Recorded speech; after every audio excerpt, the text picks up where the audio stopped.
You can't fact check someone out of a cult.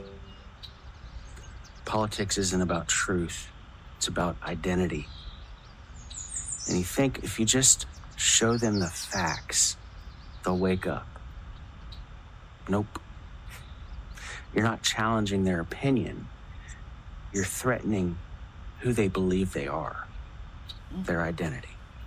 That's called the backfire effect. Look it up.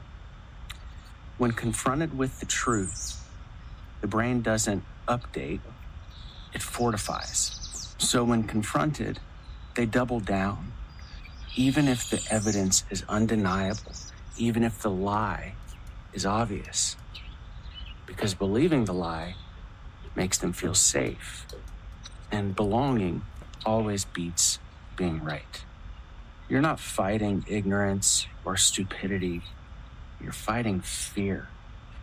And the more smug, logical, or superior you try and sound, the tighter they're going to grip to that delusion. So stop expecting the truth to change minds, because it just doesn't. The only thing that's going to change their mind is when the cost of the lie becomes heavier than the comfort it brings. There are Americans that are not going to be advantaged by this bill. Well, you just couldn't call, could you, Magus?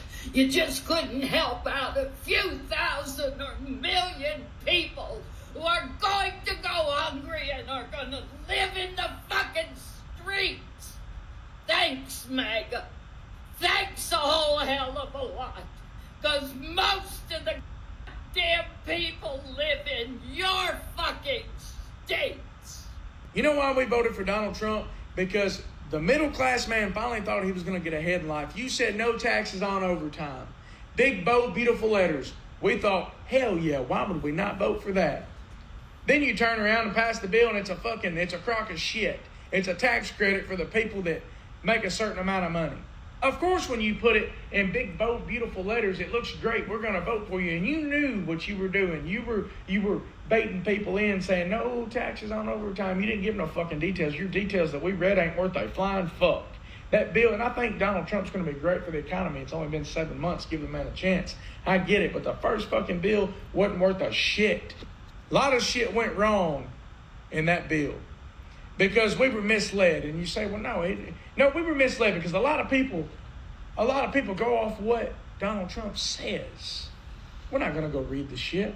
We're going to go off what he says. He needs to be more transparent with us whenever he talks about major life-changing topics like no taxes on overtime, no taxes on tips, no taxes on Social Security for the elderly people.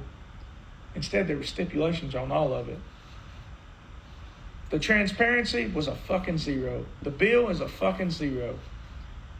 Still gotta hope it's only been 7 months, but fuck. DC's trying to sell off 3 million acres of public access for us public hunters.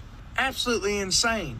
You know, there's a lot of other shit they could be going after, like drugs coming across the border. They could be a gang activity, but they want to take public land away from people to get outdoors. Thousands of people, this is all we got. Public land. You know, a lot of people grew up on it. They take their kids on it. They use their vacations to go hunt it. So y'all are going to take something good away from good people. For what? For money?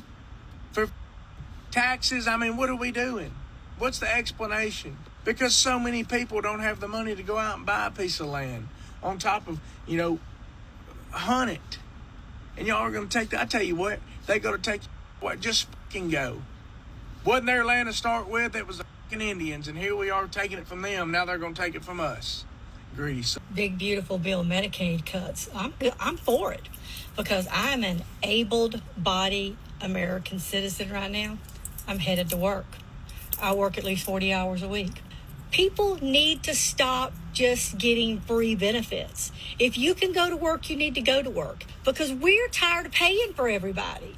So Medicaid cuts, we're here for it. It's my mother-in-law. She worked 40 hours a week too at the same company for 32 years and she was union. And then she got brain tumors, and she lost her health insurance. Because if you're not working, you're gonna lose your health insurance, and then Medicaid and Medicare kick in. Every single person is one tragedy away from having to be on Medicaid and Medicare. You're one brain tumor, one car accident, and for you specifically, looking at you, I can tell you're one heart attack away from needing Medicaid and Medicare. Now, I know that you think everybody that's on them is lazy illegals, but guess what? One day you're gonna need it and you're not gonna have it. And it's not you that's paying everything. It's people like me, the younger generation, that are paying for that for you, for her.